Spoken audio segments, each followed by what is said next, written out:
Blessed is he who, happy, knowing the mysteries of the gods, sanctifies his life and joins his soul to the Theasos of Dionysus, Euripides, the Bacchae.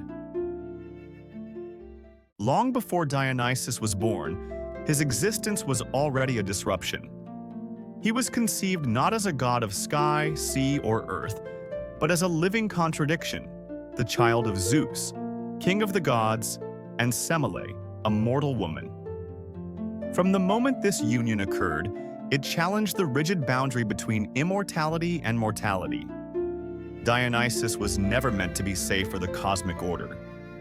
He represented something unstable, the possibility that divinity could bleed into human fragility. Hera sensed this danger immediately. She did not fear the child's strength, but his meaning. Dionysus would be proof that the gods could lose control, that their authority was not absolute. Unable to strike Zeus directly, Hera turned her attention to Semele. Through deception and planted doubt, she guided the mortal woman toward a fatal request, to see Zeus in his true divine form, unfiltered by mercy. When Zeus revealed himself as lightning and fire, Semele's mortal body was destroyed instantly. The world did not mourn her. It merely corrected the imbalance. Yet within the flames, the unborn child survived. Zeus tore Dionysus from the fire and sewed him into his own thigh, transforming himself into a second womb. Thus Dionysus became twice born, once of a mortal, once of a god. And from the beginning, he belonged fully to neither realm. When Dionysus was born for the second time, there was no celebration. His arrival was marked by urgency and fear. Hera's wrath had not faded, and the infant god had to be concealed immediately. He was carried away from Olympus and entrusted to nymphs, spirits of mountains and forests, beings who lived beyond the direct reach of divine politics. His childhood unfolded far from palaces and temples. He was raised in caves, among vines and wild animals, surrounded by untamed nature. Wherever he grew, vegetation flourished unnaturally. Vines twisted faster, fruits ripened heavier, and animals lost their fear. Even as a child, Dionysus did not bring order. He brought intensity. In some traditions, Hera eventually found him and struck him with madness. Dionysus lost his sense of self and wandered aimlessly across the world. This was not a punishment alone, but an initiation. Before becoming the god who ruled ecstasy, Dionysus had to experience chaos from within. His mind shattered not to destroy him, but to expand him. Dionysus traveled far beyond Greece. His journeys carried him through Thrace, Asia Minor, Syria, and as far as India. These were not conquests of land, but transformations of culture. Wherever Dionysus arrived, he introduced the vine, the art of winemaking, and rituals that dissolved social hierarchy. Kings and servants drank together, dancers lost their names, and identity became fluid. Not all welcomed him. Rulers who rejected his rights often met violent ends, driven mad, torn apart, or stripped of authority. Dionysus did not punish through calculated justice. His retribution was the eruption of suppressed truth. Those who denied him denied a part of human nature, and that denial turned inward, consuming them. Over time, Dionysus learned to master his own chaos.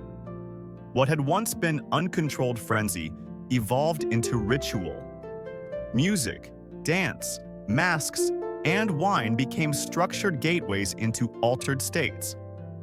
Dionysus transformed madness into a sacred experience, one that could heal rather than destroy when approached with reverence.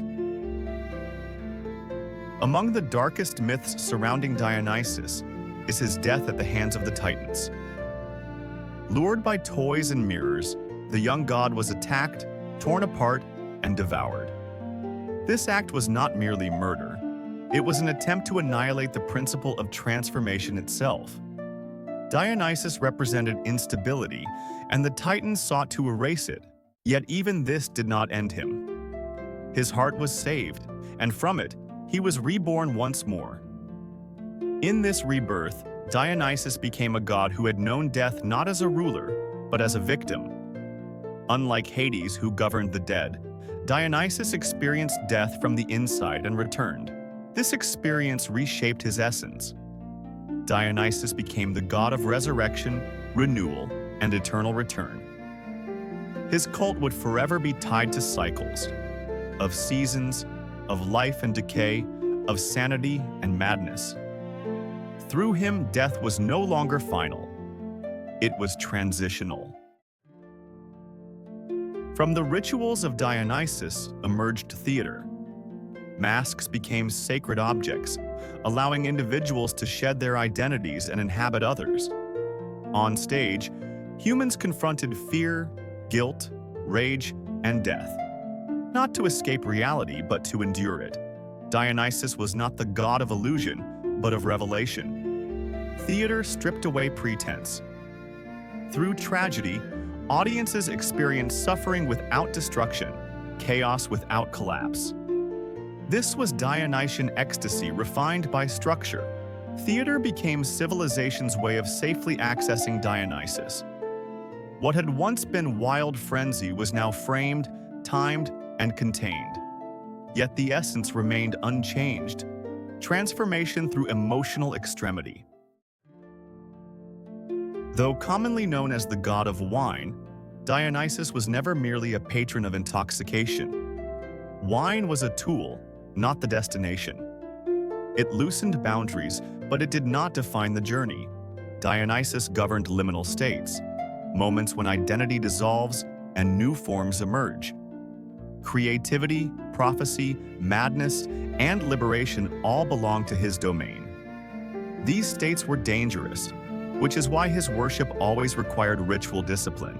He was the god of thresholds between sanity and insanity, human and divine, life and death.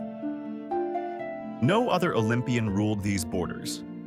Dionysus alone inhabited the unstable space where transformation occurred. For a long time, Dionysus was an outsider among the gods.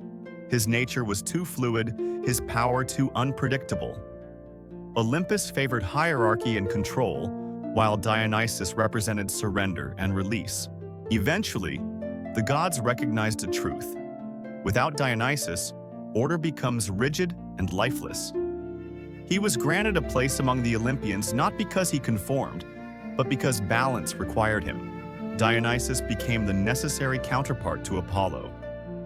Where Apollo provided structure, Dionysus supplied energy. Where Apollo shaped form, Dionysus fueled creation. Together, they held civilization between reason and passion. The worship of Dionysus was unlike any other. He was not approached with quiet reverence, but with participation. His festivals dissolved gender roles, social ranks, and personal identity. To worship Dionysus was to experience him. His cult gave voice to the marginalized: women, slaves, foreigners. Through Dionysus, they reclaimed agency, movement, and presence. This made him dangerous to authority, yet essential to humanity. Dionysus is not the god of escape from reality. He is the god of confronting it without armor. As long as humans seek freedom from internal restraint, rebirth through chaos, and truth beyond reason, Dionysus endures. Like, subscribe, ring the bell, and share your impressions of the video.